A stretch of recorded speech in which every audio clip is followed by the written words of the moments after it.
ಸತ್ಕನ್ನಡ ವಾಹಿನಿಗೆ ಸ್ವಾಗತ. ಇವತ್ತು ಸೋಮವಾರದಂದು ಸಾಯಂಕಾಲ 4 ಗಂಟೆಗೆ ಹುಕ್ಕೇರಿ ತಾಲೂಕಿನ ಅಮ್ಮನಿಗೆ ಗ್ರಾಮದ ಕೆರೆಗೆ ಬಾಗಿನ ಅರ್ಪಣೆ ಕಾರ್ಯಕ್ರಮ ಜರುಗಿದೆ. ಪ್ರಾರಂಭದಲ್ಲಿ ಮಾಜಿ ಸಚಿವರು ಆಗಿರುವಂತಹ ಎಬಿ ಪಾಟೀಲ ಹಾಗೂ ಮಾಜಿ ಸಂಸದ ರಮೇಶ್ ಕತ್ತಿ ಅವರ ಅಮೃತ ಹಸ್ತದಿಂದ ಪೂಜೆ ಸಲ್ಲಿಸಿದ ಬಳಿಕ ಕೆರೆಗೆ ಬಾಗಿನ ಅರ್ಪಣೆ ಮಾಡಲಾಗಿದೆ.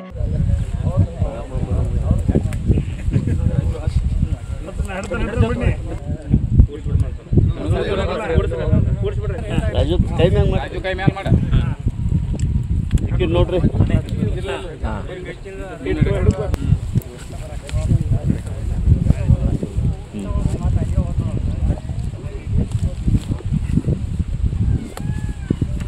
ಬಳಿಕ ಅಮ್ಮನಿಗೆ ಗ್ರಾಮಸ್ಥರಿಂದ ರಮೇಶ್ ಕತ್ತಿ ಅವರಿಗೆ, ಎಬಿ ಪಾಟೀಲ ಅವರಿಗೆ ಮತ್ತು ಗ್ರಾಮದ ಕೆಲ ಹಿರಿಯರಿಗೆ ಸತ್ಕಾರ ನೆರವೇರಿಸಲಾಗಿದೆ. ಈ ವೇಳೆ ಅಮ್ಮನಿಗೆ ಗ್ರಾಮದ ಯುವಕರು, ಹಿರಿಯರು, ಎಬಿ ಪಾಟೀಲ್ ಮತ್ತು ರಮೇಶ್ ಕತ್ತಿ ಅಭಿಮಾನಿ ಬಳಗದವರು, ಅಮ್ಮನಿಗೆ ಗ್ರಾಮ ಪಂಚಾಯಿತಿ ಅಭಿವೃದ್ಧಿ ಅಧಿಕಾರಿಗಳು, ಆಡಳಿತ ಮಂಡಳಿ ಸೇರಿ ಗ್ರಾಮಸ್ಥರು ಹಾಜರಿದ್ದರು. ತಾಜಾ ಸುದ್ದಿಗಾಗಿ ಎಂಟಿವಿ ನ್ಯೂಸ್ 24x7 ಗೆ ಸಬ್ಸ್ಕ್ರೈಬ್ ಮಾಡಿ ಮತ್ತು ಬೆಲ್ ಐಕಾನ್ ಅನ್ನು ಒತ್ತಿ. ತಪ್ಪದೇ ಲಿಂಕ್ ಶೇರ್ ಮಾಡಿ.